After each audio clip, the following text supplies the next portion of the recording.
ಅರಿಶಿನ ಇದಕ್ಕೆ ಮಿಕ್ಸ್ ಮಾಡಬೇಕು.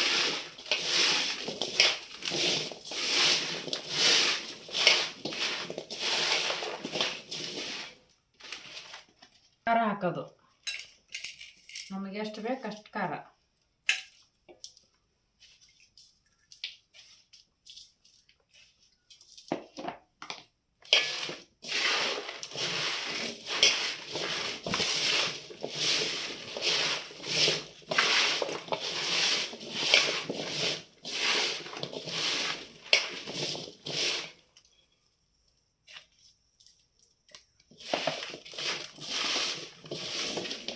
ಮಿಕ್ಸ್ ಆಗುತ್ತೆ. ಈಗ ಖಾರ, ಅರಿಶಿನ, ಉಪ್ಪು, ಸಾಸಿವೆ ಕಾಳ ಮಿಕ್ಸಿಗೆ ಹಾಕ್ಕೊಂಡಿದ್ದು ಪುಡಿ ಮಾಡಿ ಅದನ್ನು ಹಾಕ್ಬೇಕು. ಇದ ಟೇಸ್ಟ್ ಕೊಡೋದು ಮೇನ್ ಸಾಸಿವೆ. ಅಷ್ಟು ಈಗ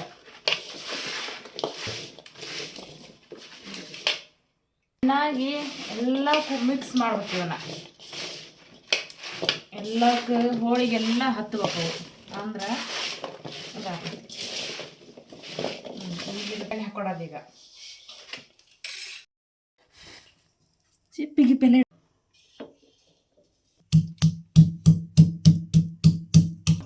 ಚೆನ್ನಾಗಿ ಬೆಳ್ಳುಳ್ಳಿ ಜಜ್ಕೋಬೇಕು. ಕಡಾಯಿಗಿಡ್ಬೇಕಲ್ಲ.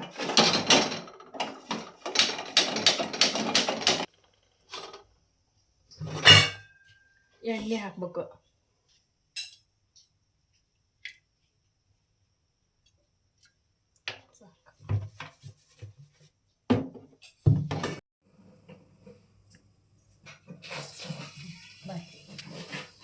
ಈಗ ಎಣ್ಣೆ ಕರೈತಿ. ಇದಕ್ಕೆ ಜಜ್ಜಿದ ಬೆಳ್ಳುಳ್ಳಿ ಹಾಕ್ಬೇಕು. ಸ್ವಲ್ಪ ಹಸಿ ವಾಸನೆ ಹೋಗ್ಬೇಕು ಬೆಳ್ಳುಳ್ಳಿ. ಆ ಎಣ್ಣೆಗೆ ಸ್ವಲ್ಪ ಒಣ ಕರತ್ತೆ, ಅಂದ್ರೆ ಉಪ್ಪಿನಕಾಯಿ ಕಲರ್ ಆಗುತ್ತೆ.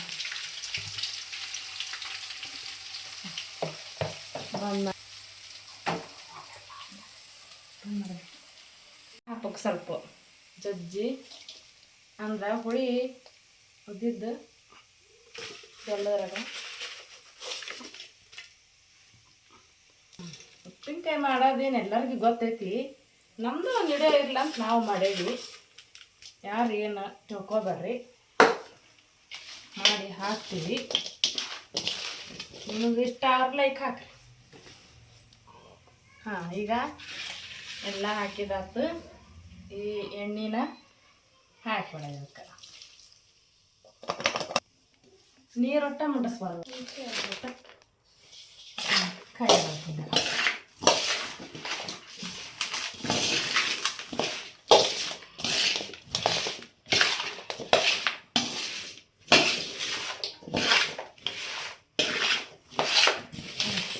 ಚೆನ್ನಾಗಿ ಮಿಕ್ಸ್ ಮಾಡ್ಬೇಕಲ್ಲ. ಎಣ್ಣೆ ಅದಕ್ಕೆಲ್ಲ ಹಾಕಬೇಕು. ಉಪ್ಪು, ಖಾರ, ಬೆಲ್ಲ ಎಲ್ಲಕ್ಕೂ ಎಣ್ಣೆ ಹಾಕಬೇಕು.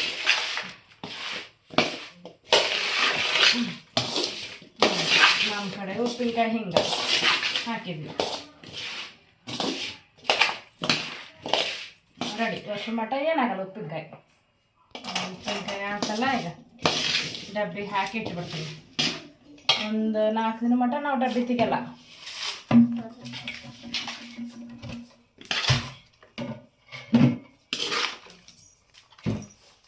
ಟೇಸ್ಟ್ ನೋಡ್ರಿ. ಅಟ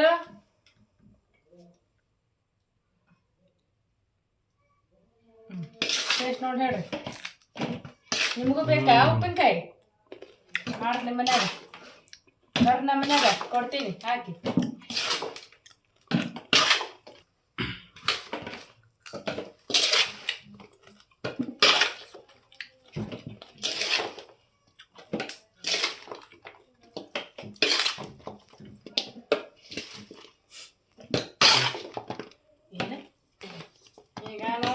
ಮಾವಿನಕಾಯಿ ಸೀಸನ್ ಚಲೋ ಆಯ್ತು. ನಮ್ದು ಈಗ ಒಂದೇ ಮಾವಿನಕಾಯಿ ನಮ್ಮ ಹೊಲದಾಗ ಬೆಳೆದೇವಿ ಮಾವಿನಕಾಯಿ. ಅವನ್ನ ಹರ್ಕೊಂಬಂದ ಮನ್ಯಾಗ ಹರ್ಕೊಂಬಂದು ಇವತ್ತು ಹೆಚ್ಚಿ ಹಾಕಿದ್ವಿ ಉಪ್ಪಿನಕಾಯಿ. ಇನ್ನು ಚಲೋ ಉಪ್ಪಿನಕಾಯಿ ಹಾಕೋದು, ನೀವು ಹಾಕಿ.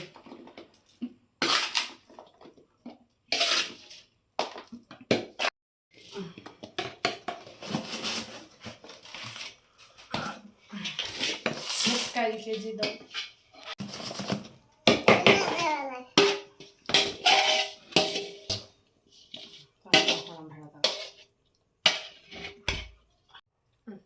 ಉಪ್ಪಿನಕಾಯಿ ಮಾವಿನಕಾಯಿ ಉಪ್ಪಿನಕಾಯಿ ರೆಡಿ.